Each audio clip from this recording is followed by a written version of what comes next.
Hi, hello everyone. So we are starting a new chapter. It is chapter 4. It is coordinate geometry of the line.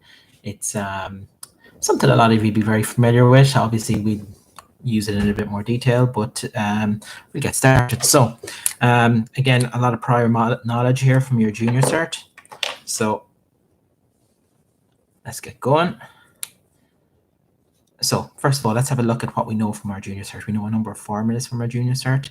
If you have 2 points A and B, then the distance or the length of a line joined between A and B, okay, is given by the following formula. The square root of x2 minus x1 to be squared plus y2 minus y1 to be squared. Okay, so I suppose the question really becomes then, where does this formula come from? Well, as we've discussed before, one of the most important persons in maths is Pythagoras, and this is a Pythagorean if you think about it.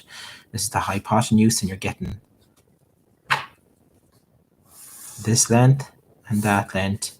You're squaring them, adding them together, and getting the square root of the answer, and that gives you what's going on there. Okay, so where the hell are the x1 and y1 coming from? Well, remember, we're talking about a coordinate geometry. So imagine this is part of an x and y axis. So this and this would have coordinates so far out on the x, so far up and down on the y. So let's call it x2, comma y2, and this could be x1, comma y1. So this is where we're getting these coordinates from, and it's very important to be able to identify them. Okay, so this is our formula for distance. You can always get the slope as well. And remember from junior cert, slope is rise, how high it is over how far it is from the point at which it is. But the slope formula, and slope is represented by the letter m, is y2 minus y1 over x2 minus x1. So again, junior cert, you should know this, you should love this. The midpoint, the middle between two other points, midpoint, is going to be x1 plus x2 over 2, comma, y1 plus y2 over 2. Okay? So there are your three kind of basic junior 31s. The only other one was the equation of a line.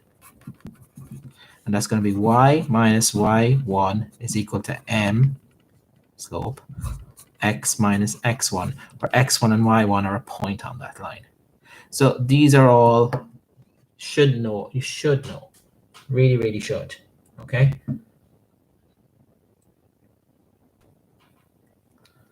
Okay? So that's what you should know. When we move on today, and the next couple of days is probably the more harder ones of these. Okay? But for today, we're going to start off with the very simple ones. Okay? So we're going to get you back into the swing of this. So we're going to try a question. Let's say the point A is minus 1 and 3. The point B is 3 and minus 2. And the point C is 5 and 2. So we can do a lot of things with this. We can find the length between any 2 points. We can find the slope between any 2 points. We can find out the equation of a line that joins any of these 2 points. We can do a lot of fun things. Okay, so let's just do them all. Okay, so we're going to do the following. We're going to find the length of AB. We're going to find the length of BC. We're going to find the slope of AC. And we're going to find the midpoint of BC. Okay, now do you notice this denotes length, 2 parallel either side, whereas this denotes a line segment, BC. Okay, so just a little kind of heads up on some of the little differences between the two. Okay, so let's go ahead and give this one a go. So how are we going to do it? Well, I suppose the easiest way to do it is we'll start with 1. Okay, So we need A and B. So just write them down. -1 and 3, that's A, and 3 and -2, that's B. So label them. X1, Y1, X2, Y2. Okay. And then we're going to slot them into the formula. Well, this is a length formula. So our length formula is going to be square root x2 minus x1 to be squared plus y2 minus y1 to be squared. So again, let your calculator do the hard graft here. So that's really going to be the square root. Let's substitute in, don't forget the brackets, and there's a negative there that has to be part of the formula, so it's part of the sum. So we need x2 minus x1. Oh, there's a double minus, squared, plus y2 minus y1. And you notice this is always going to generate a positive answer. If it doesn't, you've done something wrong. So again, use a calculator. So 3 minus minus 1, that's 3 plus 1 is 4. 4 squared is 16. And -2 minus 3 is -5. -5 squared is 25. 16 and 25 is, would you believe, 41. Now, you can see you can't do anything with that answer. You can't, it's not a perfect square and a square number or anything like that. So just leave it as that. Happy days. Okay. Part 2. The length of BC. So again, what do we have? B and C, we've got 3 and -2, and we've got 5 and 2. So x1, y1, x2, y2, same formula again. So I'm just going to continue on down here. So I've got x2 minus x1 to be squared plus y2 minus y1 to be squared is square root of 5 minus 3 is 2, 2 squared is 4, that's 16, that's 20. Now, on a calculator, that will probably come out as 2 root 5. That's fine. Either of them is the same answer. Okay. Part 3. We need to find the slope of AC. Okay. So again, let's write down what we know. We know A. We know C. And what's our slope formula? Well, slope is y2 minus y1 over x2 minus x1. So we have x1, y1. And I always do this, so I know. Okay, that's going to be 2 minus 3 over 5 minus 1. So that's 2 minus 3 is -1 over 5, that's 6. So it's a negative slope. What does that mean? A negative slope means that if you were to draw it or sketch it, it should be going that way. Okay, from top left to bottom right.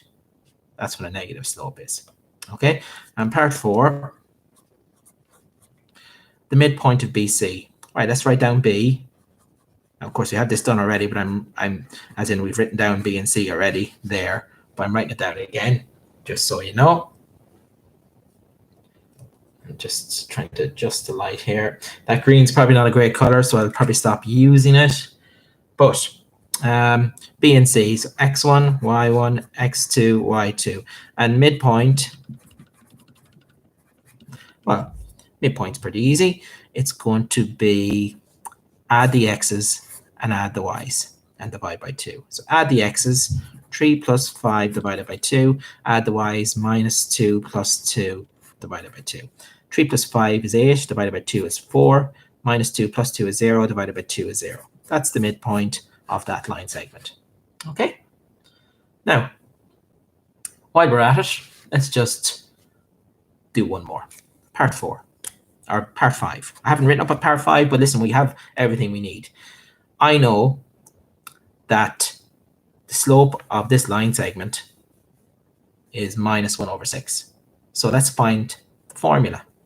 Okay, so all I need to do is pick one of the points. So I'm going to use -1 and 3, and my slope is -1 over 6. So remember x1, y1. First of all, what's our equation formula. Y minus y1 is equal to mx minus x1. So put in what you know. I don't know what y is, it's just y, but I know what y1 is, it's 3, is equal to slope x minus minus 1. Okay, so tidy it up, multiply out the brackets. Now, there's a little trick with a fraction here. If you're dealing with a fractional slope, I use a little process called BLTR. The bottom of the fraction by the left-hand side of the equation, and the top of the fraction, including the sign, with the right-hand side. So what I mean there is I'm going to multiply the 6 by both of them. So I'm distributing it across both of them. I'm leaving the minus 1 to be multiplied by. Now tidy that up. Sorry, I'm just going to do it over here. There's a bit more space. So that's going to be 6y minus 18 is equal to minus x plus 1. So technically that's the equation, but you want to have it in some nice, neat form. So bring everything to the side that will generate a positive x. So I'm going to bring both of them that way. So both of these are going to go that way. So I'll have x plus 6y minus 18 minus 1 equal to 0, and then just tidy up this little bit. X plus 6y minus 19 equals 0. And there you have it. Okay, there you have it. Nice and neat. Okay, so that's your revision from your junior cert. That's everything you had to do at junior cert, really. You know, you had to play around with a lot of these concepts, but that's really all you had to do. Okay, so let's try one that's a little bit tougher, maybe. Okay, I don't know how tough you're. Okay, let's have a look at one that's a bit tougher. So let's have a look at the concept of parallel and perpendicular. Okay, so avoid using that green. It's being a bit naughty. I need a thicker green, I think. So if you have two parallel lines, then their slopes are equal. They have to be, because they're going in the same direction. They're the same distance apart, so they will have the same slope. If you have perpendicular lines, okay, then, and you have two slopes. So in this case, m1 and m2, m1 is equal to m2. But in this case, m1 multiplied by m2 has to be equal to minus 1. So that's your test for perpendicular slopes. So I'll give you an example. Okay, so let's say you have one slope that's a half and another slope that's minus 2. They're perpendicular because when I multiply them, I get minus 1. Okay, so that's a useful fact to have, and we will see that. That will come up a few times. That's a very useful fact to have. Okay,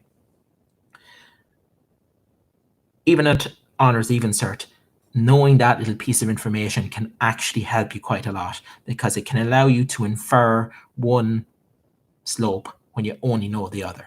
So for example, if I know that this is one of the slopes and I know the other slope is perpendicular, then if I know it has to equal to minus 1 when I multiply them, then I just have to get the reciprocal and make it negative. And I'm done. What do I mean by reciprocal? Flip it upside down. What do I mean by negative? Put a minus in front of it. Okay, or vice versa, depending on what you're doing. So if I've got a slope that's minus 3/4, then it's going to be 4/3. I'll give you minus 1. Okay, so that's just a little trick that will help you out with some of the questions we're going to try. Okay, so here's one we're going to try. Let's say I want to make these not so much tough, but a bit of fun. Okay, so let's take two sets of coordinates, -2 and 0, and 4 and 3, and that's one set of coordinates. Now let's take a second one. Okay, and let's say the other one is 1 and -1 and k and 1. And let's say that these are parallel to each other. The line that's formed between them and the line that's formed between them are parallel. And the question is, what is k? Okay, so think about it. If they're parallel, they must have the same slopes. If they have the same slope, then if I find the slope from him, it should be equal to the slope from him. Okay, so I'm going to pause. I'm going to give you as much time as you want, and then You're going to pause. I'm going to virtually pause. You're going to try it. See, can you figure out what k is? And then unpause, and I will magically do the sum as if by magic. Okay? So 3, 2, 1, pause and try it. And unpause. Right, how do we do it? Let's get the slope of this one. So what do? We want to find slope. We need the formula for slope, and we need to label everything. So slope formula. So here we go. y2 minus y1 over x2, x1. Well, that's going to be 3 over 6. Now, you can make it a half if you want. It might make it easier for you, but let's leave it at 3 over 6. So I know that 3 over 6 should be equal to this one. So let's get this one. x1, y1, x2, y2. Okay, so what's the formula? y2 minus y1 over x2 minus x1. Well, what's that going to be? That's 2 over k minus 1. So 3 over 6 is equal to 2 over k minus 1. That's the different ways you could guess the answer from here, but let's just cross multiply. 2 6s are 12 is equal to 3 times k minus 1. 12 is equal to 3k minus 3. 3k is equal to 15. K is equal to 5. So it has to be 5. Okay? Simple as that. I hope you got it. Really do. Okay? So, hope you got that one. Right? So, you can see where the algebra can come in now into the coordinate geometry. It's not something you probably would have dealt with as much as last year, but we're just using the fact that we know things about the equations. We know how they're set up in order to equate them. You could do the same type of algebraic sum using two things that had the same length or the same midpoint or the same, whatever it was. You could figure it out based on any amount, so long as you know the formulas and there's only one thing unknown missing. Okay, so these are the type of questions we're going to kind of be going at over the next while. Now, they will get a bit more complicated, obviously, especially when we come into new areas of coordinate geometry. But for today, we're just going to get you and ease you into the nice, easy ones. Okay, so what I'm going to get you to do for homework, it's going to be up in the classroom in about 2 minutes after this drops. Make sure you smash that notification bell so that you're always getting new stuff up. And we will get through this fairly sharply and get on to the real fun ones, as I like to call them, But, I'm going to try one more before I let you go, just so you have a kind of a go at it. So, there we go. Let's pick 4 points, okay? We have A and 4, 2 and 3, 3 and minus 1, minus 2 and 4. Okay?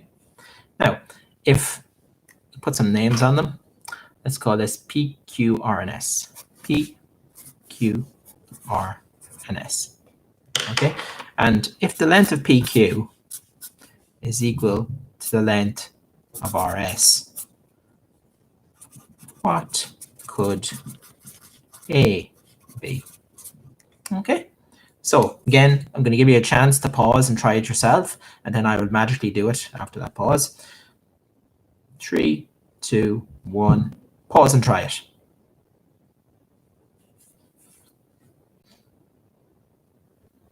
And unpause. Here we go. So length. So we know what the length formula is. It's x2 minus x1 to be squared plus y2 minus y1 to be squared. So let's do it. Let's give it a go. So we do PQ first. x1, y1, x2, y2. So if we're doing PQ first, then that's the length here. We're going to have x2 minus x1 to be squared plus y2 minus y1 to be squared. And let's, at the same time, let's do it on the other side here. That's R and S. R and S is going to come out as a number, so it's an easier one to do. x1, y1, x2, y2. So x2 minus x1 squared plus y2, sorry, Should be writing a y down, thanks for the rubber here. 4 minus 1 to be squared. So I'm going to work this one out, so at least then we'll see what's going on. But at the same time, you should be looking ahead and saying, that's going to be minus 5 squared is 25.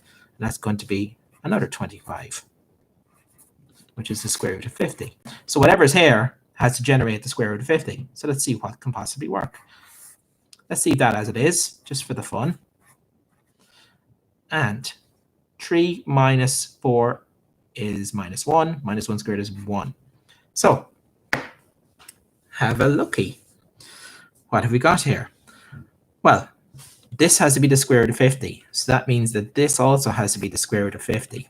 But I already have a 1 there. So this whole thing must be 49 plus 1 is 50.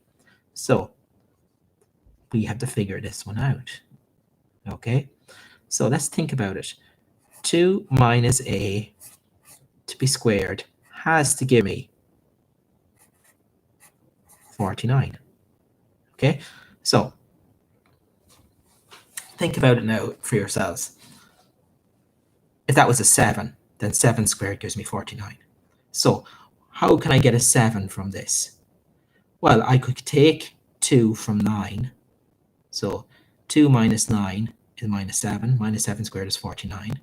Okay, or I could add 5 to 2. So a could be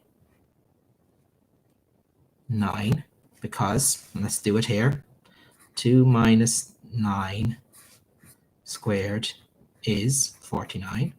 Or a could be, now be careful here, minus 5, because 2 minus 5 squared is also 49. So there's actually 2 possible answers. So that's a nice bit of fun, that one there. Okay, right, listen, I'm going to leave that. I'll drop some work for you in the morning, and you should find some homework to try. Okay, thank you very much, and goodbye.